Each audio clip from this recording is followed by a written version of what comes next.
नमस्कार। प्रेम से बोलो सत्य बहुमत। आप सबका स्वागत है। हम नियमित चर्चा कर रहे हैं लोकतंत्र को लेकर, देश में वर्तमान लोकतांत्रिक प्रणाली को लेकर और विभिन्न समसामयिक विषयों को लेकर, जिस पर ये चिंता, ये बहस मजबूत हो जाती है कि क्या हम जिस लोकतंत्र में रह रहे हैं, जिस लोकतांत्रिक व्यवस्था में जो दलगत सियासत, संसदीय लोकतंत्र चल रहा है, वो वाकई चुस्त दुरुस्त है या कि इसमें बदलाव की आवश्यकता है। हम दलगत भावना से ऊपर उठकर इस पर बात करते हैं। लोकतंत्र, आज जिस विषय पर हम चर्चा करने जा रहे हैं वो है कम्युनल राइट्स। यहां से बात शुरू करते हैं कि लोकतंत्र अगर चंगा है, ठीक ठाक है, तो देश में दंगा क्यों होगा? और अगर देश में दंगा हो रहा है तो हम कैसे माने कि लोकतंत्र चंगा है? क्या सिस्टम हमारा फेल हो रहा है, फेल हो गया है कि सबको पता होता है कि दंगे होने वाले हैं, फिर भी दंगा नहीं रुकता?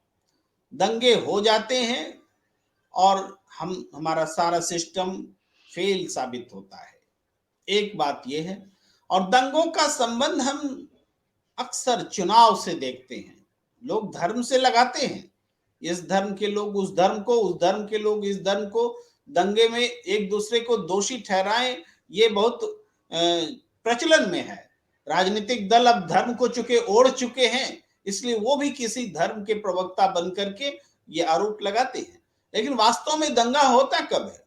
जब चुनाव आना होता है। कहते भी हैं कि जब सामने चुनाव हो तो तभी समझिए कि देश में तनाव भी होगा, ये कहा जाता है। तो अब चूंकि मीडिया ग्लोबल हो चुकी है, तो किसी एक क्षेत्र में अगर कोई सांप्रदायिक तनाव होता है तो उसका राजनीतिक फायदा बाकी क्षेत्रों में भी आसानी से उठा लिया जाता है। इसलिए इसकी फ्रीक्वेंसी भी बढ़ रही। लेकिन हमारी चिंता है कि ये रुक क्यों नहीं? सारे राजनीतिक दल हैं, सबको सत्ता में आने का मौका मिला है, केंद्र में, राज्य में, अलग अलग।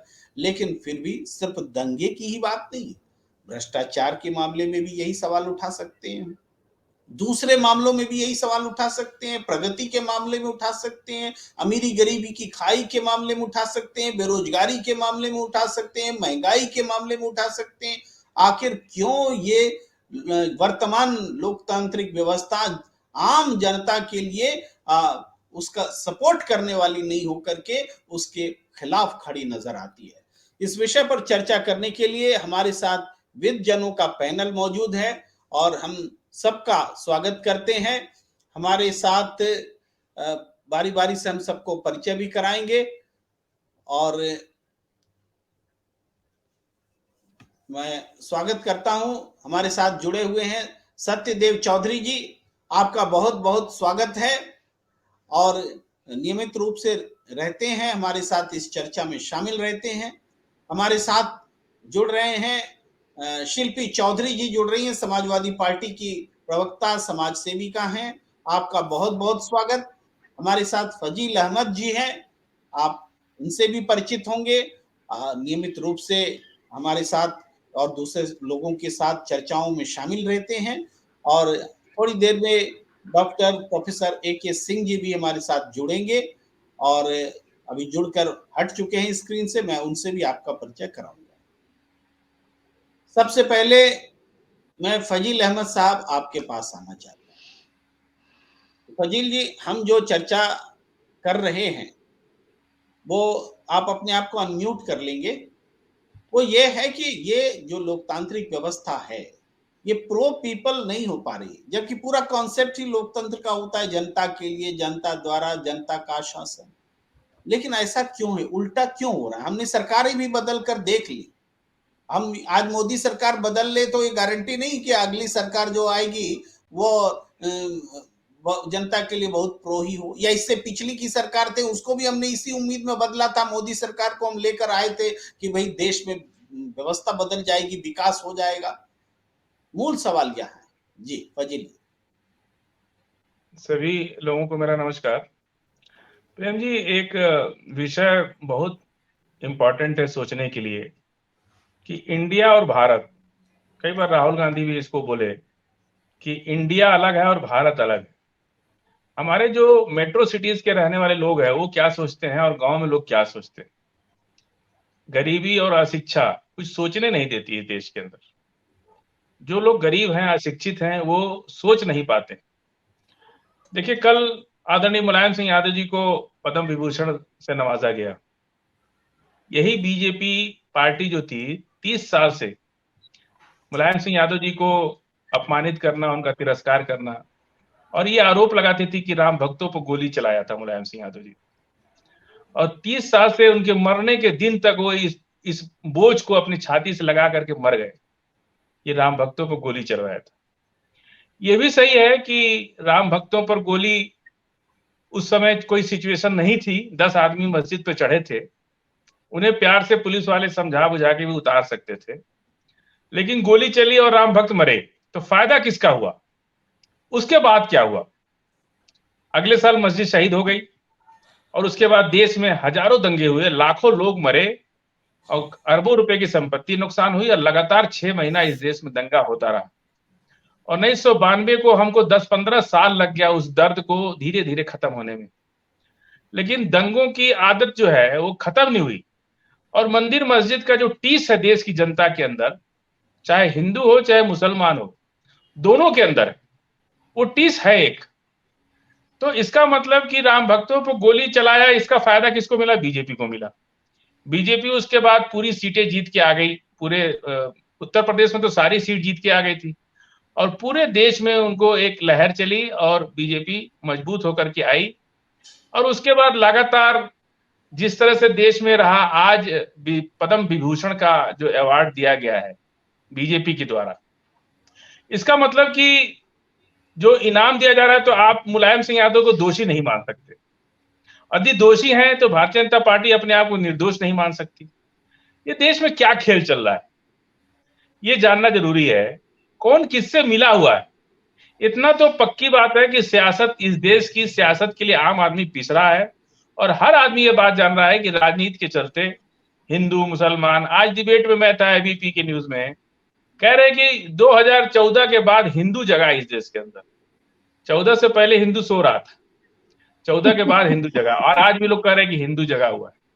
कोई मुसलमान जगा दे, कोई हिंदू जगा दे, कोई सिख जगा दे, कोई ईसाई जगा दे। ये पूरा खेल जो है आम आदमी तो समझता है कि ये सियासत के लिए हो रहा है। और जिस तरह से गोली चलाया, मुसलमानों ने मुलायम सिंह यादव जी को अपना नेता मान लिया और बीजेपी को हिंदू ने अपना पार्टी मान ली। लेकिन आज 2019 में पार्लियामेंट में माननीय मुलायम सिंह यादव जी ने अंतिम भाषण में ये कहा था कि मैं आशीर्वाद दे रहा हूं कि नरेंद्र मोदी जी दोबारा प्रधानमंत्री बन के इस देश में आवे। और देखिए, तब सब लोगों ने ये बात कही थी, लेकिन उसे इतना गंभीरता से किसी ने नहीं लिया। बीजेपी ने क्या कह के, क्या बीजेपी उनको दोष मुक्त करती है कि राम भक्त पर गोली चलाने से मुलायम सिंह यादव जो दोष मुक्त है? बीजेपी को ये बताना पड़ेगा कि क्या उन्होंने दोष मुक्त मान लिया उनको कि बीजेपी गोली चली, कोई बात नहीं, वो अच्छा किया मुलायम सिंह यादव ने। फजील साहब, हम इस विषय को थोड़ा सा और विस्तार दें, थोड़ा सेंट्रिक हो रहे हैं, खास विषय पर सेंट्रिक हो रहे हैं, तो हम इस विषय को विस्तार दें कि ये समस्या है, एक पार्टी जो चाह रही है वही कर रही है, यही शिकायत है आपकी, या सारे लोग उनकी मदद कर रहे हैं? कोई इस पार्टी में, सभी, चाहे वो, देखिए कांग्रेस में, कांग्रेस अपने अंतर्द्वंद से जूझ रही। कांग्रेस में ये कहा जा रहा है कि कांग्रेस में 95% लोग बीजेपी के समर्थक हैं कांग्रेस के अंदर। और समाजवादी पार्टी जिस तरह से अखिलेश यादव जी गेम कर रहे हैं, जिस तरह से मुलायम सिंह यादव जी 30 साल की राजनीति करके गए हैं और उनके मरने के बाद भाजपा ने उनको पद्म विभूषण दिया और इतना प्रेम चल रहा है दोनों लोगों में, इतना करीबी संबंध है कि ये बात भी तो सोचना जरूरी है ना सर, कि 30 साल 35 साल से मुसलमान किस मुगालते में पड़ा रहा, किस धोखे में पड़ा रहा कि मुलायम सिंह यादव जी हमारे नेता हैं। थोड़ा सा जी आपकी बातें आई, कंसर्न भी आया, मैं थोड़ा सा इस चीज को और विस्तार देता हूं। आप मुसलमान होकर के भी इस चीज को देखें, तब भी बात वही पहुंचती है कि बीते पूरे 75 साल में जो विकास की जो स्थिति होनी चाहिए थे आम नागरिकों के लिए वो नहीं रही।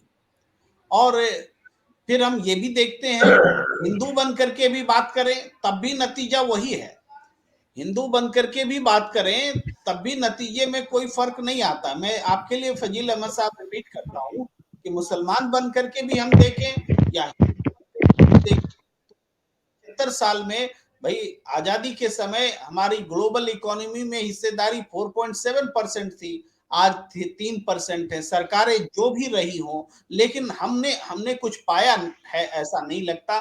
गरीब और गरीब हुए, अमीर और अमीर हुए। मैं थोड़ा सा शामिल करना चाहता हूं सत्यदेव चौधरी जी को कि वो मैं चूंकि पार्टी चलाते हैं और सत्य बहुमत पार्टी का नाम जिसके संस्थापक है, 10-12 साल से इन्होंने ये पार्टी बना रखी है और इनका मानना है कि नहीं, डेमोक्रेसी में जो वर्तमान सिस्टम है उसमें बदलाव होना चाहिए। ये आप राय रखते हैं, लेकिन थोड़ा सा समझाएं, जो फजील अहमद साहब कह रहे हैं ये स्थिति और बुरी से बुरी हुई है, तो सत्यदेव चौधरी साहब ठीक है, बुरी तो हम देख रहे हैं, लेकिन अच्छी कैसे होगी वो रास्ता आप बताइए। धन्यवाद प्रेम जी। मैं फजील साहब की बात से 100% से भी अधिक सहमत हूं, लेकिन जो राजनीतिक व्यवस्था हमने पकड़ रखी है, जिसको हम ये संसदीय राजनीतिक व्यवस्था बोलते हैं, पार्लियामेंट्री डेमोक्रेसी बोलते हैं, इस पार्लियामेंट्री डेमोक्रेसी के अंदर तो आपको ना न्याय मिलेगा, ना ही कोई शांति मिलेगी। ये कुछ चंद दबंगी और धनबली लोगों के लिए ये राजनीतिक व्यवस्था होती है। इसके अंदर आप बहुमत का और लोकतंत्र का, बहुमत और लोकतंत्र दोनों ही आप इसको डिफाइन नहीं कर सकते, क्योंकि ना तो हमें ये पता कि बहुमत कैसे बनेगा, ना हमें ये पता है लोकतंत्र किसको कहते हैं। तो जिस राजनीतिक व्यवस्था में बहुमत और लोकतंत्र दोनों ही नगण्य हो और फिर भी हम उसको बहुमत और लोकतंत्र बोले जा रहे हैं, तो इस राजनीतिक व्यवस्था में तो देखिए आपको न्याय नहीं मिलेगा। इस राजनीतिक व्यवस्था को ही बदलना पड़ेगा आपको। इस राजनीतिक व्यवस्था को बदले बिना आपको कोई भी ये आपको अच्छी व्यवस्था मिलने वाली नहीं है। इस आप मुझे ये बताइए कि जो आपकी संसदीय लोकतंत्र प्रणाली है, इसके अंदर मतदाताओं का क्या महत्व है? इसके अंदर मतदाताओं का तो कोई महत्व है ही नहीं। वो तो एक औपचारिकता निभा के लाइन में लग के खाली ऐसे ही चुनावी मशीनों के अंदर टी टी टी बजा के वापस चले जाते हैं और उसके बाद में वो समझते हैं कि हमारा काम पूरा हो गया। फिर वो सारी की सारी जिम्मेवारी या उत्तरदायित्व जो भी है वो सब है नेताओं के ऊपर। चुनाव में भाग तो लेंगे 60 करोड़ मतदाता और बहुमत का फैसला करेंगे ये नेता। ये कैसा लोकतंत्र हुआ? ये कैसा बहुमत हुआ? मतदाताओं की अगर भागीदारी है तो मतदाता ही उसका फैसला क्यों नहीं करते बहुमत का? ये मेरे सामने तो एक बहुत बड़ा प्रश्न खड़ा हुआ है कि मतदाता बहुमत का फैसला नहीं करते। मतदाताओं का कोई काम नहीं है इस बहुमत के अंदर। बहुमत का काम है सिर्फ दबंगी और धनबली लोगों का। कुछ दबंगी और कुछ धनबली लोग मिलके इस बहुमत का फैसला करते हैं।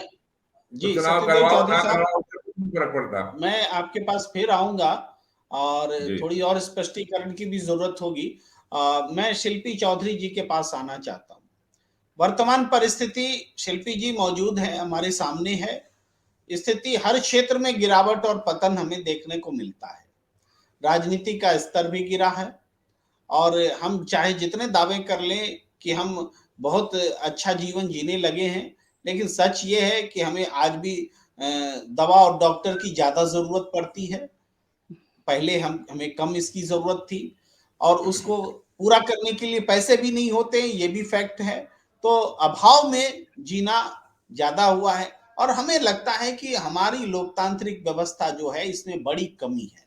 सत्यदेव चौधरी जी एक बात कह रहे हैं कि ये संसदीय लोकतंत्र जो है इसमें हम सांसद को भेज देते हैं चुनकर, वो लोग खरीद फरोख्त करते हैं, व्हिप भी उन्होंने बनाया, दल बदल कानून भी उन्होंने बदला, पार्टियां भी वही लोग तोड़ते हैं, करप्ट लोगों को टिकट भी वही देते हैं, क्रिमिनल्स को भी सदन में वही लाते हैं, अरबपतियों को भी वही लाते हैं, और उसके बाद कहते हैं कि हम व्यवस्था भी बदल देंगे।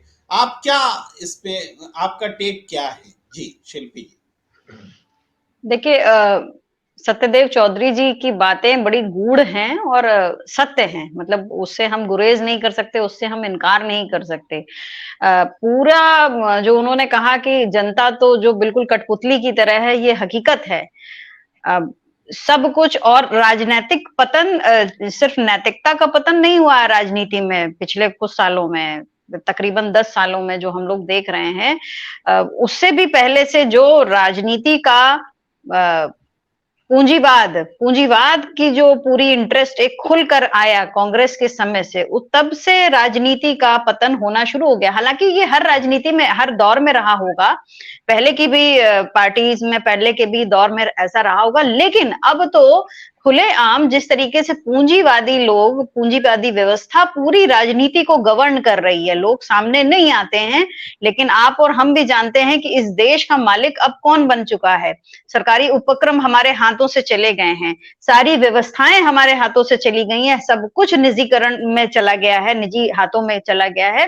तो मेरे पास तो एक सवाल और भी है कि जब सब कुछ निजी हाथों में देना है, तो इस लोकतंत्र का अब मतलब क्या रह गया है? हम सरकार क्यों चुन रहे हैं? हम किसके लिए सरकार चुन रहे हैं? जो सत्यदेव जी कह रहे हैं उससे ये बहुत थोड़ा और आगे की बात है कि हम सरकार चुनते क्यों हैं? ये तमाशा क्यों है? वोट का ये तमाशा क्यों है?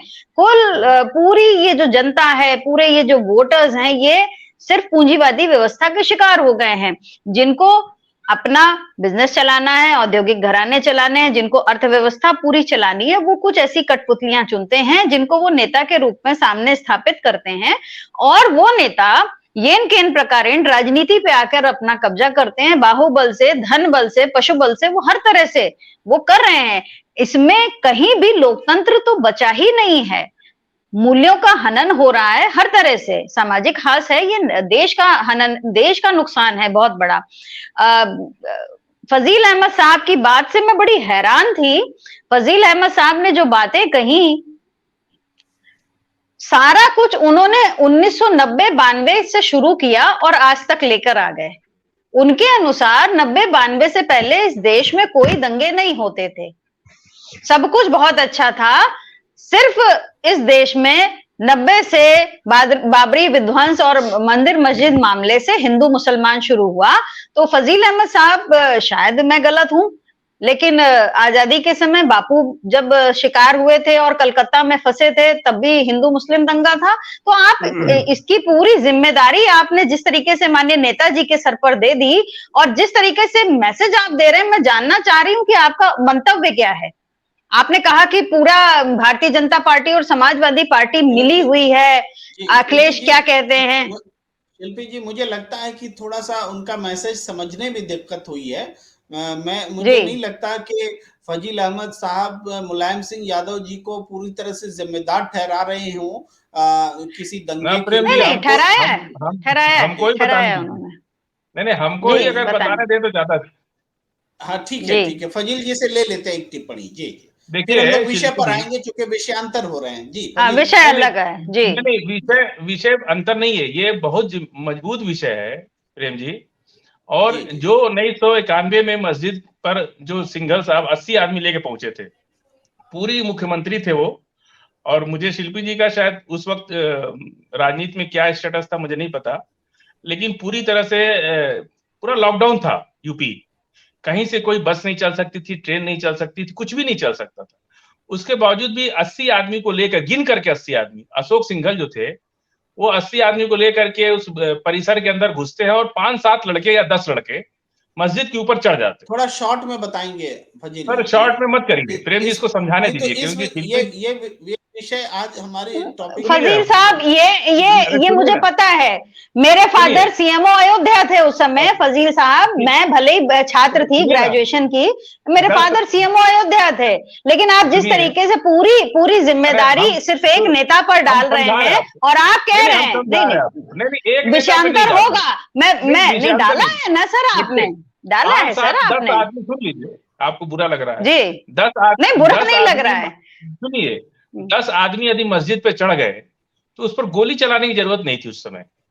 गोली बीजेपी ने चलवाया उनसे, क्योंकि बीजेपी जानती थी कि जब तक लोग मरेंगे नहीं तब तक सेंट्रलाइज होंगे नहीं। देखिए ये सुनिए ना, फजील साहब आपका एक एंगल इस पे आ गया। इस पे देखिए इससे बस सहमति असहमति होगी अपने ये नहीं, आपके, चूंकि लेकिन इससे भी हम ये hypothetical आपका एंगल है। ज्यादा है आज ये। वो प्लीज फजील साहब देखिए, नैरेटिव और इंटरप्रिटेशन ये सब अलग अलग होते हैं, लेकिन आज हम उस जी विषय पर चर्चा नहीं कर रहे हैं, इसलिए इस विषय से हम भागना चाहेंगे आपसे इजाजत लेकर के। नहीं नहीं, भागिए बाकी मत। जी जी देखिए हम हाँ, तो बिल्कुल बोलेंगे, आज मैं बिल्कुल जी एबीपी पे भी था, मैं बोला, जितने चैनल्स पे मैं गया बोला। ये भागने की बात नहीं नहीं नहीं है, ये समझने की बात है कि सियासत में अपने फायदे के लिए आप इंसानियत का खून कर दीजिए और लगातार प्लीज कोई ना बोले, कोई ना फजील बोले साहब इस बड़े पर। बड़े बड़े बड़े आप इतना प्लेटफॉर्म्स ऐसा कम से नहीं, कम आप आपके पास सोचिए हैं कि इस बात को जिस रखने तरह के से लिए, आप गोली अगर गोली जिस तरह से ठीक है चली, अगर मुलायम सिंह यादव जी गोली नहीं चलवाते तो बीजेपी आप इतना आगे बहुमत में आती ही नहीं। जानबूझ करके गोली चलाया और उसी का इनाम जी दिया जी है नहीं बीजेपी ने नहीं आज उनको पद्म ये विभूषण बात इनाम दे करके। ये आपका आज व्यक्तिगत पद्म विचार है ये। विभूषण पद्म विभूषण दे करके बीजेपी फजील ने साहब उनको ये इनाम इस दिया बात है। बहुत बहुत ये जो बहुत हल्की जानकारी बातें कर रहे हैं आप, हाँ, बहुत हल्की बातें ये कर जो रहे हैं। अफसोस है मुझे, नहीं नहीं, बहुत आपको अफसोस है ये मुझे। हल्की मैं लग रही होगी, लेकिन आप हमारे लिए बहुत भारी नेताजी बात है। का आपको कद, जोड़ रहा हूँ जिस तरह नेताजी से का आज, कद, ना और ना आज भी ना ना, अखिलेश यादव आप नहीं, अखिलेश यादव आज भी अपने आपका सीबीआई के मुकदमे के आपका लिए, आप आज भी ओवैसी के अखिलेश यादव समकक्ष भी बातें बीजेपी से कर रहे मिलके हैं, खेल रहे हैं। आप ओवैसी के समकक्ष आज भी बातें कर दोनों रहे हैं से और मुझे आग्रह है, अफसोस है कि मुझे ओवैसी के आपकी आप बातें समकक्ष, सुननी देखिए पड़ रही। आप आज दोनों भी से आप अखिलेश ओवैसी के यादव समकक्ष बीजेपी बातें से कर रहे मिलके हैं। खेल रहे देखिए हैं। आप दोनों से आग्रह अरे है, रहने प्लीज दीजिए, आप रहने दोनों दीजिए। से आग्रह है। मैं जा रहा हूं प्रोफेसर AK सिंह साहब के पास। आप फिर से विषय पर लौटते हुए कि वो विषय हम लोग चिंता कर रहे हैं व्यापक परिप्रेक्ष्य में कि जनता के पीपल फ्रेंडली डेमोक्रेसी कैसे हो। आज क्यों नहीं रह गई बिल्कुल है पीपल फ्रेंडली डेमोक्रेसी। अब उसके कारण इधर उधर होंगे, थोड़ा बहुत हम लोग को इजाजत है, हम लोग इधर उधर बात कर सकते हैं, लेकिन किसी एक विषय पर न रहे। जी प्रोफेसर AK सिंह साहब, आपका पहले मैंने कई स्वागत करने की कोशिश की प्लेटफॉर्म पर, लेकिन आप आउट हो गए, नेटवर्किंग गड़बड़ा गई। आपका बहुत बहुत स्वागत है और आप अपने विचार रखें। जी सिंह साहब। नमस्कार सभी साथियों को। यहाँ पर नेट की थोड़ी प्रॉब्लम है, इसलिए बार बार ये आवाज आ रही नहीं आ रही मुझे नहीं पता है। आप बताइएगा कि मेरी आवाज आ रही आवाज आ है रही है। जी जी बिल्कुल आ रही है, आप बोलिए, जारी रखिए। जी। अ, जी जी प्रेम जी, आपने हमें इनवाइट किया, इसके लिए बहुत बहुत धन्यवाद। जहाँ तक डेमोक्रेसी की बात है, मैं इस चैनल पर ही देख सकता हूँ कि दो लोग जिस तरह से आरोप प्रत्यारोप कर रहे हैं, और मैं समझता हूँ कि डेमोक्रेसी पर्टिकुलर किसी व्यक्तिगत आरोप से या किसी मतलब धार्मिक आरोप से या किसी आरोप से नहीं चलती है। एक्चुअली डेमोक्रेसी के लिए जो चीजें चाहिए वो आज तक हिंदुस्तान में बन ही नहीं पाई, और बन क्यों नहीं पाई उसके पीछे मैं एक ही चीज मानता हूँ कि शिक्षा नहीं है। और साथ साथ अगर हम ये देखा जाए, अभी मैं बहुत थोड़ा सा आपका उदाहरण सुना था कि गरीबी के बारे में, और जो धनी लोग हैं गरीबों को कैसे शोषण कर रहे हैं, तो इस बात से बिल्कुल परिलक्षित है कि जब स्वतंत्र हुआ था भारत, 39 करोड़ जनता थी, और 39 करोड़ जनता को अगर हम सबको गरीब मान लें तो उसमें 39 करोड़ ही लोग गरीब थे। लेकिन अगर आज गरीबी देखी जाए तो गरीबी का आंकड़ा 100 करोड़ का पार कर गया। तो किस कदर बढ़ी हुई है ये हमसे छुपी नहीं है। और ये सब इस कारण नहीं है कि गरीबी बढ़ने के पीछे सिर्फ पॉलिटिकल लोग हैं। एक्चुअली गरीबी बढ़ने या जो भी देश में डेमोक्रेसी न होने का कारण है, वो जो हमारी इलिटरेसी है, जो हम लोगों को समझ नहीं पाते हैं। सभी लोग, कोई भी पार्टी हो, वो जनता का बाकायदा यूज करके अपने को सत्ता में लाना और सत्ता में बने रहने के लिए वो सारे प्रपंच करना, वही काम करती है। चाहे वो कोई भी पार्टी हो, कांग्रेस हो या रीजनल पार्टियां हो, नाम मैं किसी का नहीं लेना चाहता, या आज की बीजेपी हो, सब वही कर रही है। अभी मुलायम जी जी बोलिए बोलिए, आप जारी रखिए बोलना।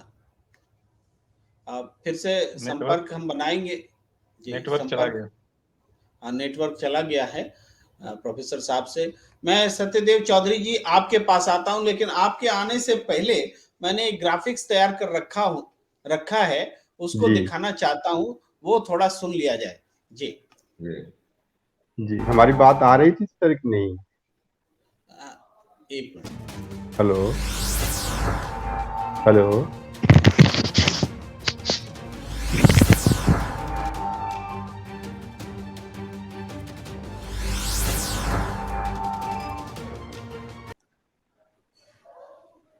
जी प्रोफेसर साहब, आप हमें सुन पा रहे हैं?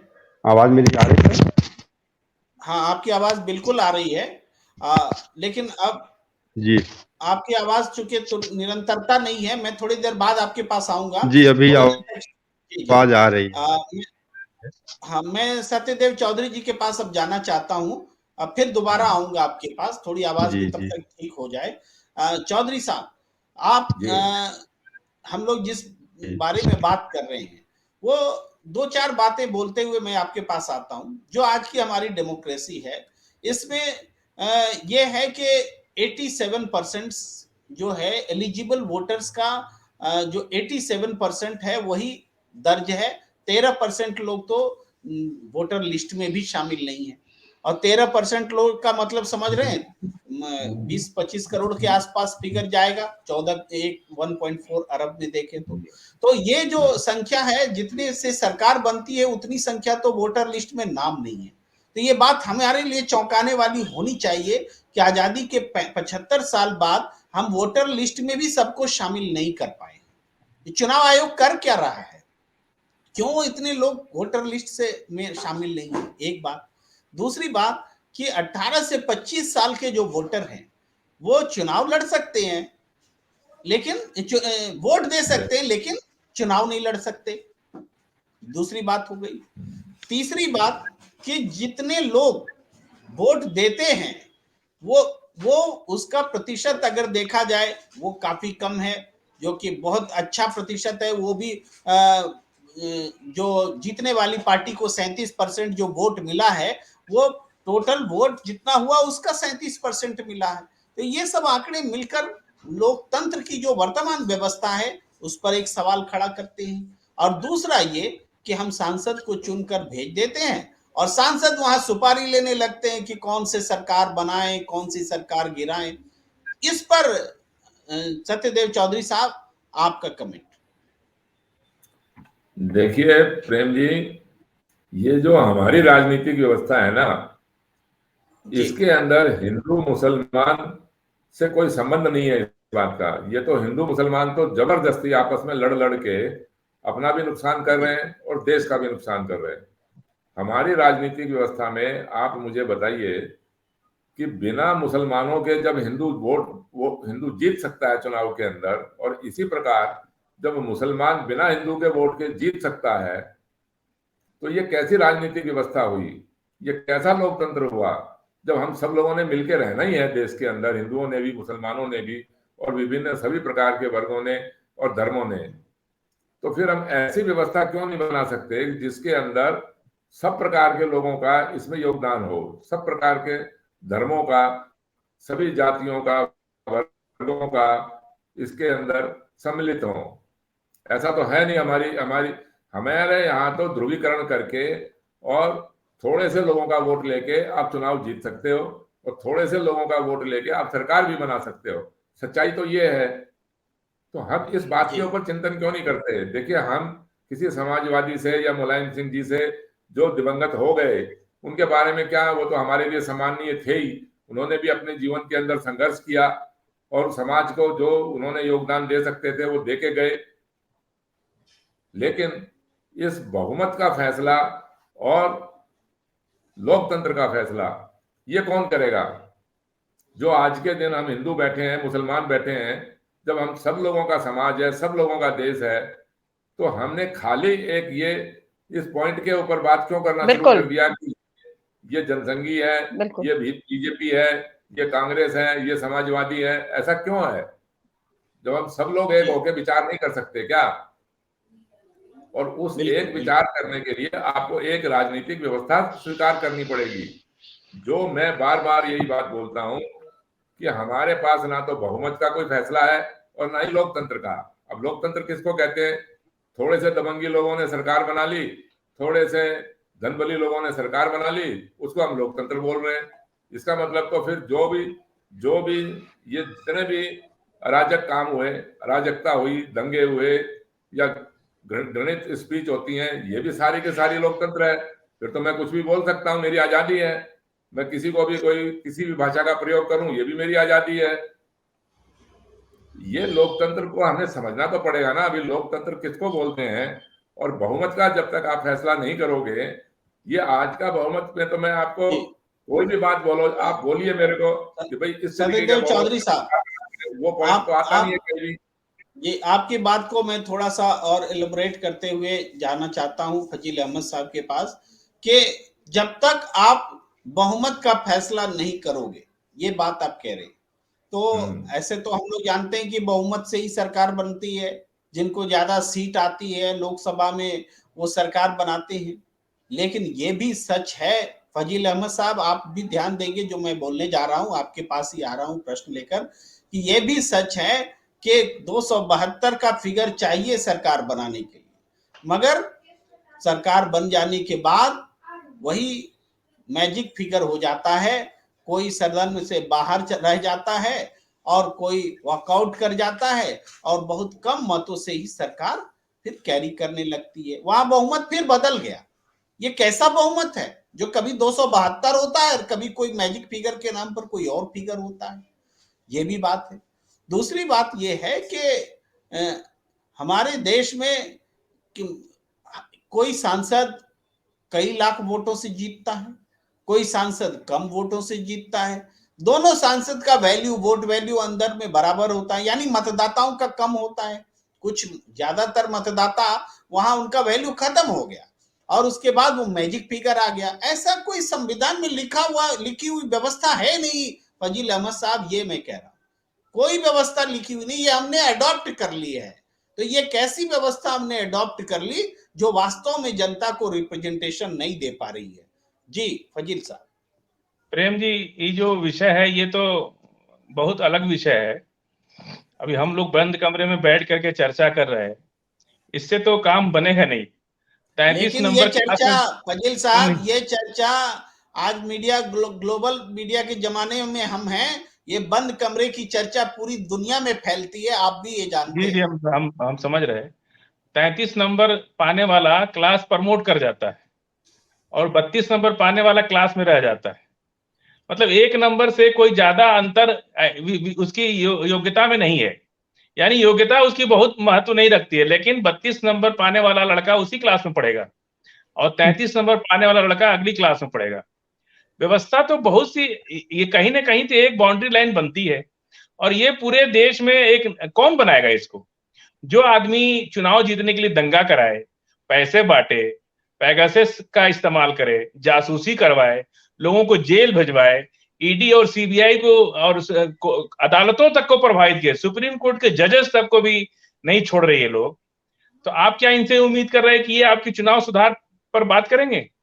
पूरा देश चाहता है कि ईवीएम हटा करके बैलेट सिलेक्शन, लेकिन बात भी हो रही उस पर और कोई पार्टी तैयार नहीं है।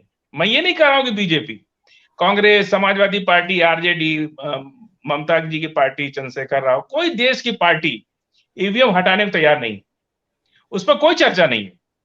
आज पूरे देश की जनता कहती है कि ईवीएम हटा दो तो सही चुनाव होगा, लेकिन कोई पार्टी, हम बीजेपी को ही नहीं अकेले कह रहे, कोई पार्टी तैयार नहीं है। अपने दर्शकों के लिए हम बता दें कि बांग्लादेश में आज ही फैसला हुआ कि वहां ईवीएम से चुनाव नहीं होंगे, बैलेट पेपर से होंगे। पड़ोसी देश है हमारा। आपकी बात बांग्लादेश में सुन ली गई है जी। बांग्लादेश में हो जाएगा, वहां हो जाएगा, यहाँ नहीं होगा, क्योंकि यहाँ एन केन प्रकरण कैसे भी सरकार बनाना है, इसके लिए हत्याएं तक होंगी। अभी बहुत सी हत्याएं होंगी देश के अंदर। आपने देखा किस तरह से हत्या के मामले में ये लोग राजनीति करते, इंसानियत का खून होता है, वहां भी राजनीति शुरू हो जाती है। कौन किस जाति का है? अभी पूजा पाल जो है वो समाजवादी पार्टी के एमएलए है। सुनिए, सुन लीजिए, सुनिए ना सर, सुन लेते हैं, आप घबरा जा रहे हैं, आप सुन लेते हैं। देखिए हेल्दी बहस जो मेरे मन में है वो तो आनी चाहिए ना। बिल्कुल पूजा आनी पाल चाहिए, लेकिन एक समाजवादी टिप्पणी पार्टी ले की लीजिए ना, एमएलए है। उसके बाद एक टिप्पणी अरे ले सुनिए लीजिए। ना मैं सर, तो वो लंबा कुछ बोल नहीं रहा हूँ। लंबा हम नहीं कर रहे हैं, हम ये नहीं कर रहे हैं, हम लंबा नहीं कर रहे हैं। पूजा पाल समाजवादी पार्टी की एमएलए है। हमारी एक बहन बैठी है, उनको थोड़ा सा मैं क्लियर करना चाहता हूं कि सियासत कहां से हो रही है। देखिए हर आदमी की अपनी लिमिटेशन है, टिकट चाहिए, चुनाव लड़ना है, पार्टी की नजर में है, तो उसकी अपनी मजबूरी है, उसको बोलना पड़ेगा। पर सच्चाई सबको पता है क्या होती है। पूजा पाल समाजवादी पार्टी की एमएलए है और पूजा पाल का जेठ मारा गया, लेकिन पूरी समाजवादी पार्टी किसके साथ खड़ी है? हत्यारों के साथ खड़ी है। पूरा देश जानता है कि हत्या हुई है, हत्यारे के साथ समाजवादी पार्टी खड़ी क्यों खड़ी है? फिर राजनीति डिरेल के लिए होगी ना। ना। मैं अब देखिए, मुसलमान आप होकर जो के बात सुन बोल लीजिए, रहे हैं, मैं नहीं नहीं मुसलमान नहीं होकर नहीं के नहीं, पूजा आप पाल के साबित, साथ खड़ा हूं। अच्छा इन्हें मैं आप साबित मुसलमान करिए, होकर के आप पूजा पाल साबित के साथ खड़ा करिए, हूं। आप साबित अरे करिए मैं कि पूजा हम पाल अतीक, के साथ अरे खड़ा हूं। आप साबित मैं करिए कंडेम कि करता हूं उनके समाजवादी हत्यारों को। पार्टी, नहीं नहीं, आप साबित करिए कि हम समाजवादी पार्टी के लोग पूजा पाल के विरोध में हैं या उसके जेठ के हत्यारों के साथ हैं। आप इसको साबित सारे करिए। आप इतनी जितना बड़ी बात देश कह में रहे हैं। डिबेट, जितना देश में डिबेट हो रही है, सबको पता है कि क्या डिबेट कौन कौन करता किसकी है? तरफ से डिबेट बोल कौन करता है? पूजा पाल। डिबेट सुन कौन लीजिए, करता है? जितने डिबेट कितना समाजवादी निष्पक्ष पार्टी, मीडिया करता आप है? समाजवादी नहीं पार्टी सुन नहीं, लीजिए, डिबेट कितना समाजवादी निष्पक्ष पूजा मीडिया पाल करता की है? कहीं चर्चा नहीं हो रही। देखिए फिर इसीलिए पूजा मैं पाल, टोक रहा था फजील अहमद साहब। हमारा मकसद आप जो है यहाँ पर कुल मिलाकर isolated बैठे example हैं पर समाजवादी पार्टी के विरोध करने के लिए। नहीं आपके हम पास विरोध, अपना और कोई देखिए बात विरोध नहीं। करना नहीं हमारा बिल्कुल, सुनिए, पूजा विरोध पाल करना क्यों नहीं मेरा विरोध कर संवैधानिक रही हैं? अधिकार है। अरे तो विरोध करना आप हमारा करिए, झूठ संवैधानिक बोलेंगे, अधिकार है। झूठ बोलेंगे बिल्कुल विरोध आप। करेंगे। अतीक जो अहमद गलत होगा, को, अतीक अहमद अगर को वो हमने देश के कौन सा खिलाफ है, बचाव किसी दिया? की जनता के हमने खिलाफ है, तो निश्चित कौन रूप सी से हमारा शील्ड विरोध दी? करेंगे। कौन सी और शील्ड दी हमने? हमने आप कौन सी दोनों से शील्ड दी मैं अतीक आग्रह- अहमद को? कौन सी शील्ड दी? झूठ बोलने पे आप इतना झूठ बोलेंगे? कितना झूठ बोल रहे हैं आप? कौन सी शील्ड दी हमने अतीक अहमद आपको भी को? तो रोक रहा पूजा हूं, पाल के फजील साथ अहमद खड़े साहब आप। को भी रोक रहा हूं, फजील अहमद साहब को किसने भी रोक कहा रहा हम हूं। विरोध में खड़े हैं? मैं पूजा सत्यदेव पाल ने कहा। चौधरी जी के पास आना चाहता हूं। मैं सत्यदेव चौधरी जी के पास आना चाहता हूं, और मैं पहले भी इसलिए ही टोकना चाह रहा था फजील अहमद साहब, लेकिन फिर भी उस विषय पर नहीं जाऊंगा, क्योंकि हम विमर्श क्या कर रहे हैं यहाँ पर, तो फोकस रहे। हम क्या विमर्श कर रहे हैं? सर हालात मैं जो सर, अभी सुन लीजिए, आपके यहाँ बाढ़ आई है, बाढ़ आई है तो पहले तो पानी निकालने की व्यवस्था करेंगे ना, तब ना बात आगे बढ़ेगी। अभी तो बाढ़ में हम लोग डूब रहे हाँ, हैं। तो पानी अभी तो हम निकालना लोग, क्या जो है? अभी समस्या सामने है ठीक है, उस पर बिल्कुल हम बात पानी करना निकालने जरूरी है जा ना। रहे हैं। आप नया सत्यदेव संविधान चौधरी जी के बनाइएगा, पास नई सरकार की व्यवस्था बनाइएगा, पार्लियामेंट सुन में लीजिए, अलग व्यवस्था बनेगी, कानून बनेगा, ये तो सब काल्पनिक बात है। अभी जो समस्या देश के सामने है 2024 नहीं, 2024 में 2024 कोई समस्या नहीं है, ये मानसिक नहीं समस्या है सर। ये कौन से विचार 2024 लेके बैठे हैं भाई? सुन कौन लीजिए, सी समस्या है? 2024 समस्या है देश अरे की। सारे लोग आप तो 2024 की देश तैयारी खत्म कर कर, रहे हैं, सारे लोग तैयारी कर रहे हैं। मैं बहुत सत्यदेव निगेटिव है चौधरी साहब आपके के पास विचार, आना चाहता हूं। बहुत निगेटिव हैं। नहीं आपको सत्यदेव लगता चौधरी- होगा, लेकिन निगेटिव बहुत नहीं है हमारा, आपको लगता बहुत होगा, ज्यादा क्योंकि आपके निगेटिव है, खिलाफ, बहुत ज्यादा आपको- निगेटिव है। आ- हमारे आपके कोई खिलाफ खिलाफ नहीं जा है, रहे हैं, इसलिए आपको हमारे लग रहा है। कोई खिलाफ नहीं है। आप एक आप बात लोग अपनी अगर- प्रूव नहीं कर सकते, एक बात आप अपनी प्रूव नहीं कर सकते, जो इतनी बातें आप कह रहे हैं, तो झूठ मत बोला करें, अच्छा, आप परपंच मानती ना हैं गणे। कि अतीक ये अहमद ने- काम भारतीय उमेश पाल जनता की पार्टी हत्या को आप शोभा मानती हैं कि देता अतीक अहमद है, ने किया है? भारतीय जनता पार्टी को आप शोभा मानती हैं देता कि है। उमेश पाल की हत्या मैं आपको कह रही हूँ, मैं आपको म्यूट करना पड़ रहा है। मैं क्षमा के साथ मैंने दोनों को म्यूट किया है, क्योंकि इस बातचीत से कोई फायदा नहीं कि आप आपस में एक दूसरे से कुछ सवाल पूछते रहे, कोई फायदा नहीं है इसमें। तो मैं अनम्यूट कर रहा हूं, मैंने रोकने के लिए, जस्ट थोड़ा सा कंट्रोल करने के लिए, वो एंकर का वो पावर मेरे पास नहीं है जो मैं आमतौर पर होता है। मैं सत्यदेव चौधरी जी के पास आना चाहता हूं। चौधरी साहब, वो पानी ठीक करने की बात फजील अहमद साहब ने कही, पानी कैसे ठीक होगा? पानी क्या नरेंद्र मोदी को सत्ता से बाहर कर देने से ठीक होगा? तो नरेंद्र मोदी जी तो 2014 से पहले सत्ता में नहीं थे, तो आगे फिर योगी आ जाएंगे, कोई और आ जाएगा, कोई और आ जाएगा, राहुल गांधी आ जाएंगे या कोई और आ जाएगा। तो अगर ये व्यवस्था, पानी ठीक नहीं हुआ, पानी अगर गंदा रहा, तो फिर वातावरण कैसे ठीक होगा? जी चौधरी साहब।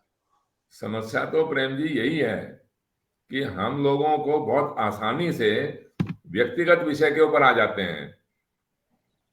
आप कभी हिंदू कभी मुसलमान, कभी हिंदू कभी मुसलमान की बात करने लग जाते हैं, और ये तो दूर की कौड़ी कहाँ है, जब आप 75 सालों से आपने एक भ्रष्ट राजनीतिक व्यवस्था को स्वीकार किया हुआ है, हिंदुओं ने भी और मुसलमानों ने भी, वो तो दोनों ही दोषी है ना। जिन लोगों ने भी इसको स्वीकार किया हुआ है गठबंधन की भ्रष्ट राजनीति को, जिसमें बहुमत का कोई निर्णय ही नहीं है, बहुमत होता कैसे है ये आप मेरे को समझा नहीं सकते। बहुमत कैसे होगा, लोकतंत्र किसको बोलते हैं, आप बताइए ना। वो तो आप बात करेंगे नहीं। अब वो व्यक्तिगत बात पर आ जाते हैं कि उसने व्यक्तिगत बात में, उसने सांसद ने ऐसे कर दिया, उसने विधायक ने ऐसे कर दिया, उस नेता ने ऐसे कर दिया। वो इसीलिए किया ना कि आपके पास कोई विचार की स्पष्टता है ही नहीं। अगर इसके ऊपर आप दिमाग लगाएं, इसके ऊपर आप चिंतन करें, तो 2024 में ही आप देख लेना सारी राजनीतिक व्यवस्था बदल जाएगी। लेकिन हमारी दुर्भाग्य और हमारी विडंबना ये है कि हम उसके ऊपर दिमाग ही नहीं लगा रहे। अभी भी हम अपना टाइम समय बर्बाद कर रहे हैं। बिल्कुल। और एक व्यक्तिगत बात करने से तो ये समस्या का समाधान होगा नहीं। मैं आपसे पूछ रहा हूं, मैंने आपको सवाल उठाया कि फजील अहमद साहब, इस बहुमत कौन सी चिड़िया का नाम है? और बहन जी आप भी मुझे बताएं कि ये कैसे बहुमत से हम सरकारें बनाते हैं, और क्या यही बहुमत, ये गठबंधन का बहुमत इसका जिम्मेवार नहीं है? अगर आपको मुसलमान का वोट चाहिए, उसके बिना बहुमत नहीं बनेगा, तो वो बहुमत ज्यादा अच्छा है। और इसी प्रकार मुसलमान को भी अगर हिंदू का वोट चाहिए, उसके बिना वो नहीं जीत सकते, वो बहुमत ज्यादा अच्छा है? या आज के दिन खाली ध्रुवीकरण करके 75% लोगों को तो अलग कर दिया आपने, और 25% लोगों के वोट लेके आपने जीत भी गए और सरकार भी बना ली। इसके ऊपर दिमाग क्यों नहीं लगाते हमारे नेता लोग या हम लोग? नेता लोग तो नहीं लगाएंगे, मेरा ये मानना है। नेता लोग लगाते तो लगाते हैं 75 साल के समय काल में, लेकिन हम लगाएंगे इस बात के ऊपर। हम ये कहते हैं कि जैसे सांसद या विधायक वोटों के बहुमत से जीता, उसी प्रकार जिस राजनीतिक दल को या जिस चुनाव चिन्ह को अन्य राजनीतिक दलों के तुलना में सबसे अधिक वोट मिल जाए, भले ही उसके सांसद हारे, कितने भी जीते कितने भी हारे, हमें उससे कोई लेना देना नहीं है, हम उसका बहुमत नहीं मानेंगे। हम कहते हैं कि वोट, मतदाताओं के बहुमत को बहुमत मानिए आप। अधिक से अधिक मतदान भी होगा, ये हिंदू मुसलमान का झगड़ा भी खत्म हो जाएगा, और ये ध्रुवीकरण की राजनीति भी समाप्त हो जाएगी। अब दबंगियों को या धनबलियों को या भ्रष्टाचारियों को टिकट कैसे देंगे जब आपको पूरे देश के अंदर सबसे ज्यादा वोट लेना है? तो इसके ऊपर बात करने में हमें क्या असुविधा हो रही है? किसी भी हिंदू को या मुसलमान को बात कर, जब हमें हिंदुओं मुसलमानों के साथ में रहना ही है, एक साथ मिलकर रहना ही है। ठीक बात। अब ये तो अलग विषय है, वो हिंदू कैसे मुसलमान बने, कौन बना कौन नहीं बना, वो एक अलग अलग तरह का विषय है और इतिहास है। लेकिन आज के दिन जो हमारी राजनीतिक व्यवस्था है, आज के दिन जो हमारा समाज है, उसमें हमने लड़ाई करते रहना है या मिलजुल के रहना है? अब मिलजुल के रहना है तो सबके बहुमत से सरकार बनेगी। चौधरी साहब, आपने जो बातें कही हैं उसमें से एक महत्वपूर्ण बात उठाकर मैं शिल्पी चौधरी जी के पास आता हूं। आपने जो बात कही उसमें ये कि जो सरकार बन रही है, बहुमत का फैसला हम नहीं कर पा रहे हैं, और बहुमत, और उसमें एक महत्वपूर्ण बात ये कही कि जैसे किसी आज मुसलमानों के बगैर, मुसलमानों के वोट के बगैर नरेंद्र मोदी जी सत्ता में हैं, बिना मुसलमानों के वोट लिए हुए। तो ये कैसी लोकतांत्रिक व्यवस्था में है, व्यवस्था है जिसमें एक पूरी मुस्लिम बिरादरी का वोट पाए बगैर सत्ता में कोई पार्टी आ जाती है? ये सोचने का विषय है फजील अहमद साहब, आपके भी और सबके लिए। तो हम वैसी व्यवस्था की वकालत क्यों न करें जिसमें जनता के बहुमत से सरकार बनाई जाए। जनता का बहुमत अगर स्पष्ट रूप से होगा, जनता वोट करेगी, तो उसमें हिंदू का भी वोट लेना पड़ेगा, मुसलमान का भी लेना पड़ेगा, तभी आपको सरकार बन सकती है। तो इस विषय पर मैं थोड़ा ध्यान लाना चाहता हूं। आपके पास और भी विकल्प हो सकते हैं, ऐसा नहीं है कि जो मैं कह रहा हूं या कोई कह रहा वही माना जाए, लेकिन एक ऐसे विकल्प के बारे में जिसमें जनता का पार्टिसिपेशन और ज्यादा से ज्यादा हो। जी शिल्पी जी। नहीं, देखिए सत्यदेव जी का जो पूरा आइडिया है, जो कॉन्सेप्ट जिस पर वो कह रहे हैं, वो बहुत अच्छी बात कह रहे हैं कि बिल्कुल जनता के बहुमत से सरकारों का निर्धारण हो, क्योंकि ये तो आपने देखा कि हॉर्स ट्रेडिंग होती है, और बिल्कुल भी राजनीति में जिस तरीके से पैसा लगा करके, एक इन्वेस्टमेंट करके राजनीति की जा रही है, जिससे अब राजनीति जनता की राजनीति नहीं रह गई, अब तो वो पूंजीपतियों की राजनीति है। पैसा लगाया जाता है और उस पैसे को निकालने के लिए फिर भ्रष्टाचार किया जाता है। तो लोकतंत्र में कुछ नहीं मिल रहा है। कठपुतली है वोटर, जो उसको लगता है कि नहीं हम नेता को जिता रहे हैं, लेकिन नेता को पता है कि भाई ये चुनाव तो मैं लड़ रहा हूं किसी ठेकेदार के, किसी बिजनेस घराने के पैसे से, और ये पैसा मुझे उसे पहले एक तो वापस करना है और बढ़ाना है, क्योंकि मुझे अगली बार चुनाव लड़ना है। तो ये पूरा सिस्टम हम कोलैप्स कर सकते हैं, लेकिन इसको नेता ही जो एक कड़ी है, भ्रष्टाचार की कड़ी, नेता आजकल जनता के लिए कौन नेतागिरी करने आता है? अगर करने आ रहा होता तो इरोम शर्मिला चुनाव जीतती, मेधा पाटकर चुनाव जीतती, नहीं जीत पाए। आज अच्छी इच्छा शक्ति के या समाज सेवी पृष्ठभूमि के लोग कभी भी भारत में तो कम से कम कोई चुनाव नहीं जीत पा रहा है। वजह क्या है? वजह यही है कि जनता को लगता है कि हमें नेता ऐसा चाहिए कि कल को मैं दंगा करूं, फसाद करूं, चोरी करूं, किसी का जमीन कब्जा करूं तो वो नेता को मैं फोन करूं और नेता मेरी पैरवी करे थाने में। ज्यादातर नेताओं का यही काम है। तो ये पूरा भ्रष्टाचार जनता के साथ मिलकर हो रहा है। ऐसा नहीं कि जनता इसमें बिल्कुल इनोसेंट है, निर्दोष है। ये एक मुद्दा ये कि हाँ ठीक है, सत्यदेव जी की बात से मैं सहमत हूं, ये करना चाहिए कि जनता। दूसरी बात जो आप कह रहे हैं कि नरेंद्र मोदी जी को मुसलमानों के वोट नहीं मिले, नहीं, मैं बिल्कुल इससे सहमत नहीं हूं। मैं आज से नहीं, बहुत लंबे समय से कहती रही हूं कि मुसलमान भारतीय जनता पार्टी को बड़ी तादाद में वोट करता है, चाहे वो उत्तर प्रदेश के चुनाव हो, चाहे वो भारत के चुनाव हो, लोकसभा हो या विधानसभा, हर जगह। और ये सोचने वाली बात है कि ये सिर्फ पब्लिक को भरमाने के लिए हिंदू मुसलमान की लड़ाई होती है। जितना नेता भारतीय जनता पार्टी ने मुसलमानों में खड़ा कर दिया है, मुझे नहीं लगता कि कांग्रेस या समाजवादी पार्टी इतना नेता मुसलमान का खड़ा कर पाई होगी जितने प्रवक्ता उनके इस समय हैं, और वो रात दिन भारतीय जनता पार्टी और मोदी का ही नाम जपते हैं। तो ये कहना बंद कर दीजिए कि मुसलमान उनको वोट नहीं देते। मुसलमान उन्हें वोट देते हैं, और मुसलमान अब ये सोचकर नहीं रह रहे हैं कि हम मुसलमान हैं, वो इस देश में अपने आप को नागरिक मान के चल रहे हैं। जी शिल्पी जी, आपकी बात से बिल्कुल सहमत होते हुए जो आप बात बोल रही हैं और जिस अंदाज में बोल रही हैं उसमें सच्चाई है कि आज मुसलमान बिरादरी में भारतीय जनता पार्टी ने इतने नेता खड़े कर दिए हैं जितनी दूसरी पार्टी में भी नहीं है। ये एक फैक्ट है जो आप कह रहे हैं। और लेकिन दूसरी बात ये भी है कि भारतीय जनता पार्टी जनप्रतिनिधि बनाने के मामले में लगातार मुसलमानों को खारिज कर रही है, खारिज करती है। ये राजनीति है सर, ये राजनीति है। देखिए, मैं यहाँ एक टैक्टिक्स भारतीय जनता पार्टी की और है। आप देखिए, भारतीय जनता पार्टी अनुसूचित जातियों को जितना सम्मान, सिर्फ सम्मान, वो उनको माला पहनाती है, उनको मंच पे बैठाती है, उनका सम्मान करती है, उनको मोहल्ला प्रभारी, मंत्री, सचिव बनाती है, वो सब कुछ कर रही है। क्यों? क्योंकि ये वो दबे कुचले लोग थे जिन्हें केवल एक भूख थी, सम्मान।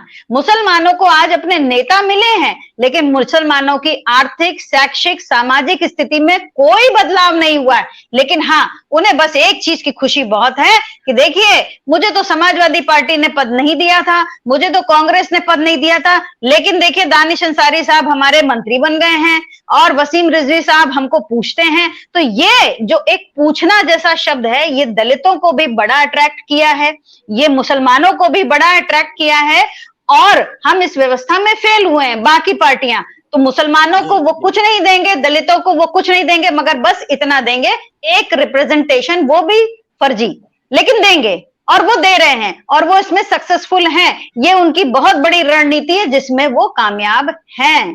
तो मुसलमानों को अब हम दोयम दर्जे का नागरिक मान के कम से कम भारतीय जनता पार्टी नहीं चल रही है। और मैं तो खुश हूं कि इस देश में अगर मुसलमान अपना टैक्स भरता था, इस देश में मुसलमान ने अगर कुर्बानियां दी हैं, इस देश की सेवा उसने की है, तो उसको ये सोच के जरूरत नहीं है कि मुझे एक पर्टिकुलर पार्टी का ही सहारा चाहिए अपने जिंदा रहने के लिए। वो जा रहा है, अपने हक से जा रहा है। तो कम से कम इस तरीके का जो एक टेरर क्रिएट किया जाता था, कांग्रेस के शासन में कितने दंगे नहीं हुए, अलीगढ़ के इतने बड़े बड़े दंगे, मेरे अपने बचपन में हम लोगों ने दंगे देखे हैं। 84 का दंगा क्या सिखों ने नहीं झेला? आज सिख समुदाय पूरा का पूरा कांग्रेस के खिलाफ खड़ा है। कह दीजिए मैं गलत कह रही हूं? सारा भारतीय जनता पार्टी के साथ खड़ा, और आप ला नहीं पा रहे हैं अपने साथ, क्योंकि दंगे जिसने भी झेले हैं वो आपके साथ नहीं आएगा। तो ये हिंदू मुसलमान का दंगा नहीं है। दंगे जो मेन आपका फोकस था इस प्रोग्राम का, कि दंगे पे बात ही नहीं हुई। और इसमें हम इस पे सोच ही नहीं रहे हैं। हम अभी भी सोच रहे हैं अरे मुसलमानों के लिए नहीं किया, अरे भाई उसकी सरकार बनवा दी। आप सोच ही नहीं रहे हैं, भारतीय जनता पार्टी की सोच के तो हम लोग आसपास भी नहीं जा पा रहे हैं। जो वो कर रहे हैं वो दिख नहीं रहा है, वो बहुत बड़ा बदलाव ला रहा है जमीन पे, और मुसलमान भर भर के वोट दे रहा है भारतीय जनता पार्टी को। ये कहना बंद कर दीजिए कि मुसलमान वोट नहीं देता, बिल्कुल दे रहा है। जी जी, शिल्पी जी ने बहुत जमीनी बात की है, चाहे दलितों को लेकर उन्होंने भारतीय जनता पार्टी की रणनीति की बात की हो या मुसलमानों को लेकर बात की है, दोनों बातें जमीनी हैं और सही हैं। लेकिन मैं आज हालांकि जो हम लोग जो चर्चा कर रहे हैं उसका सपोर्टिव हो सकती है ये बातें। मैं फजील अहमद साहब आपके पास आना चाहता हूँ कि हम ये चिंता कर रहे थे कि डेमोक्रेटिक सिस्टम में एक पार्टी सत्ता में चली जाती है और किसी इस कौम का को वो टिकट नहीं देंगे, उस कौम का टिकट नहीं देंगे, ये करते हुए चली जाती है, या और भी खामियां हैं, उस खामियों के साथ सत्ता में बनी हुई है पार्टियां, भ्रष्टाचार करके भी सरकार दोबारा लौट आती है, कुछ नहीं होता है। ये भी है भाई, राफेल जैसा मुद्दा आया, जनता ने नहीं पकड़ा या लोगों के बीच में नहीं गया, या दूसरे स्टेट गवर्नमेंट में भी ऐसी चीजें हैं, भ्रष्टाचार के उदाहरण रहने के बावजूद सरकार रिपीट हो जाती है। ये सब क्यों होता है? कमी तो डेमोक्रेटिक सिस्टम में ही है ना जी। सिस्टम तो हम बार बार कह रहे हैं कि सिस्टम तो अभी बदल नहीं सकता जब तक कि आप प्रधानमंत्री ना बने। हमारी तो दुआ है कि आप प्रधानमंत्री बने और बदलें। प्रधानमंत्री तो कभी चाहेंगे ही नहीं, चाहे आप भी बन जाएं कि ये सिस्टम बदले। प्रधानमंत्री बदल सकते हैं, नहीं चाहेंगे इस सिस्टम बदले। सुन लीजिए, शिल्पी जी की जो समस्या है ना, इनको मुसलमानों के नेता होने, सुनिए प्लीज, शिल्पी जी पर मत बोलिए। मुसलमान, ये सच्चाई है, जब कोई मुसीबत आती है ना, जब कोई मुसीबत आती है तो लोग संगठित होते हैं, जागते हैं, उससे लड़ने की ताकत की तलाश करते हैं। जब हमारी माँ मरती थी ना, तो हम पड़ोसी के चच्चा पर आवाज देते थे कि ये चच्चा हमको बचा लीजिए। निश्चित रूप से भारतीय जनता पार्टी के आने के बाद मुसलमानों पर समस्या आई है और मुसलमान राजनीति में सक्रिय हुआ है। आज समाजवादी पार्टी को सबसे बड़ी समस्या यही है, ये लोग इतने साल से दरी बिछवा रहे, पोस्टर चिपका रहे, नारे लगवा रहे, ये लोग मुसलमानों को पीछे रखते। सबसे ज्यादा विधायक मुसलमान समाजवादी पार्टी में है, आपको पता नहीं है? पता कर लें महोदय, पता कर लें। 403 में 38 टिकट दिया इन्होंने, एक दो जिला को छोड़ के कितने आए? अध्यक्ष नहीं, कहीं जो है ब्लॉक अध्यक्ष नहीं, कहीं संगठन में नहीं। जब ये सरकार में थे, सुन लीजिए, जब ये सरकार में थे तो 4000 की नौकरी की लिस्ट निकलती थी ना, उसमें 4 मुसलमान रहते थे। जहां यादव को इन्होंने 280 में, ये बात तो आज तक भारतीय जनता पार्टी नहीं साबित कर पाई। आप बिल्कुल पूर्वाग्रह से ग्रस्त आदमी है, पूर्वाग्रह से ग्रस्त व्यक्ति हैं आप किसी, अरे आप खुद भारतीय जनता पार्टी का स्पोक्स पर्सन बन के बैठे हैं। उसमें क्या दिक्कत है? आप स्पोक्स पर्सन बन के बैठे हैं भारतीय जनता पार्टी की, मैंने उससे गुरेज नहीं किया। आप समाजवादी पार्टी पे उंगली ना उठाए, आप खुद भाजपाई हैं, आप भाजपाई हैं, देश बदल कर आप बैठे हैं। डिरेल हो रहे हैं, सही बोल रहे हैं आप, आपको इससे मतलब नहीं है। समाजवादी पार्टी को सबसे समाजवादी पार्टी किसी को, उसको कोई तकलीफ नहीं है, कोई तकलीफ नहीं है। ये मुसलमानों को तकलीफ है, ये मुसलमानों को तकलीफ है। ये आप डिबेट में विषय पर है ही नहीं, आप डिबेट में विषय पे है ही नहीं, आप डिबेट में विषय पे है ही नहीं। मैं बिल्कुल बोलूंगी, आप अपनी एक बात नहीं साबित कर पाए हैं, शुरू से आखिर तक आप झूठ बोल रहे हैं। आप समाजवादी पार्टी का कार्यकर्ता नहीं है, कार्यकर्ता को नहीं है, आप कार्यकर्ता को लेके आए। अरे तो आप क्यों नहीं गए? आप गए आजम खान से मिलने, आप गए। अरे तो आप गए, अरे आप जा रहे हैं तो विनम्र आग्रह, इसीलिए वो बाहर है। मैं सत्यदेव चौधरी जी से बात कर रहा हूं। अगला अब मैं अंतिम इस पड़ाव पर हूं। मैं एक आखिरी कमेंट चौधरी साहब आपसे, कि हम क्या वाकई गंभीर हो पा रहे हैं इस विषय पर सोचने के लिए? जी सत्यदेव चौधरी जी। नहीं, अभी तो देखिए प्रेम जी, मुझे गंभीरता का एक अंश भी दिखाई नहीं देता। हम खाली हिंदू मुसलमान करके तो इस राजनीतिक व्यवस्था को कर नहीं सकते। और आप ये कैसे सोचते हैं कि बहुत लंबा विषय है ये तो और बहुत देर में होगा, ऐसे होगा, पूरी राजनीतिक व्यवस्था को बदलना होगा, ऐसा नहीं है। जब आपने आजादी के आरंभ से राजनीतिक व्यवस्था जब आपने आरंभ की, उसी समय से जब ये बहुमत का फैसला नहीं है आपके पास, बहुमत किसको बोलते हैं ये हमें नहीं पता, इस विषय के ऊपर तो हम बात करेंगे नहीं, हम फिर व्यक्तिगत बात करने लग जाते हैं, हिंदू मुसलमान। और आज के व्यवस्था में तो, आज के सामाजिक व्यवस्था में शिल्पी जी ये सच्चाई है कि आप बिना मुसलमानों के कोई फैक्ट्री नहीं चला सकते, कोई कारखाना नहीं चला सकते, कोई खेती नहीं कर सकते, कुछ काम कर ही नहीं सकते आप। अरे काम करने वाले लोग हैं ही कौन? वही तो लोग हैं जो मजदूर हैं। वो कितने कितने कैसे करोगे आप उनको? कैसे कैसे उसका प्रबंधन करिएगा? जब तक आप उसको राजनीति में भागीदार नहीं बनाएंगे, राजनीति में भागीदार बनाए बिना आप ये सोचेंगे कि उनका सम्मान हो गया और उनको ब्लॉक लीडर बना दिया, तो ब्लॉक लीडर बना दिया तो उनको सांसद भी बना दो, उनको मंत्री भी बना दो, उसमें क्या परेशानी है? मैं किसी एक राजनीतिक व्यवस्था की, राजनीतिक दल की बात नहीं करता। मैं तो दोषी सारी राजनीतिक व्यवस्था को मानता हूं। और मैंने तो इसका स्वागत किया है सर। मेरी बात कंक्लूडिंग रिमार्क ही मेरा यही था कि मैं इसका स्वागत कर रही हूँ कि मुसलमान को दोयम दर्जे का नागरिक नहीं माना जा रहा है। 46 यादव बनाया अरे कौन सा व्यक्ति आपने बैठा दिया है जिसके पास कहने के लिए कुछ भी नहीं है? ये भारतीय जनता पार्टी का एक एजेंट बैठा हुआ है, इससे ज्यादा कुछ नहीं है। 200 यादव, कोई इस व्यक्ति के पास कोई भी बात अपनी वो नहीं है। तो 4 मुसलमान, ये व्हाट्सएप की सारा व्हाट्सएप का कच्चा माल लेके बैठा है फजील अहमद भाई, क्या बात है। मैं सत्यदेव चौधरी जी के पास फिर से आता हूँ। एक समाधान के ऊपर आइए आप। ऐसे ही अगर हमने 1 घंटा बर्बाद कर दिया, बर्बाद करवा रहे हैं ये, निष्कर्ष के निकल जाएंगे। नहीं, आपके अखिलेश यादव की कसीदे पढ़े तो आपको अच्छा लगेगा।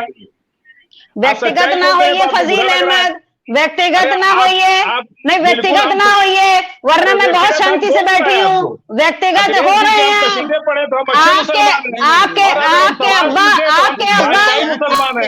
हम सवाल तो किसी के कसीदे पढ़ने, आपके अब्बा मोदी पे पढ़े हैं हम कब कसीदे? देखिए ये किसी पर इस तरह से हम बहस करने नहीं, बदतमीजी कर रहे हैं। चलिए अब चर्चा को हम देखिए यही विराम देते हैं। सत्यदेव चौधरी जी आखिरी कमेंट, बस थोड़ा संक्षेप। मेरा तो मानना यही है कि हम लोग सब व्यक्तिगत बात ना करके इस राजनीतिक व्यवस्था की बात करें, जिससे कि हमारा ये समाधान हो जाए, इन सारी समस्याओं का फैसला हो जाए। हम इन समस्याओं को लिए धोते नहीं रहना चाहते, हम इन समस्याओं से हटना चाहते हैं, इन समस्याओं से दूर होना चाहते हैं, और हम फिर एक अच्छे शिक्षित और स्वस्थ समाज की तरफ बढ़ना चाहते हैं, सुंदर, स्वस्थ और समृद्ध समाज की तरफ बढ़ना चाहते हैं, जो हमने आज तक नहीं किया। मेरा भी अनुभव यही है ना, मेरी भी इतनी उम्र हो गई, मैंने इतने चुनाव देख लिए, इतनी बारी वोट दे दिए, लेकिन मैं इस राजनीतिक व्यवस्था से सहमत नहीं हूं, क्योंकि यहाँ पर लोकतंत्र होते हुए भी लोकतंत्र नहीं है और बहुमत होते हुए भी बहुमत नहीं है। तो झूठा लोकतंत्र, झूठे बहुमत के अंदर हम अपने जबरदस्ती खुश होते रहेंगे कि हम लोकतंत्र में जी रहे हैं। सत्यदेव चौधरी साहब, हम तलाश करते रहेंगे इस झूठे लोकतंत्र और झूठे बहुमत के बीच कि सच्चा लोकतंत्र और सच्चा बहुमत कैसे खोजा जाए, सामने लाया जाए, जनता को उसमें पार्टिसिपेंट बनाया जाए।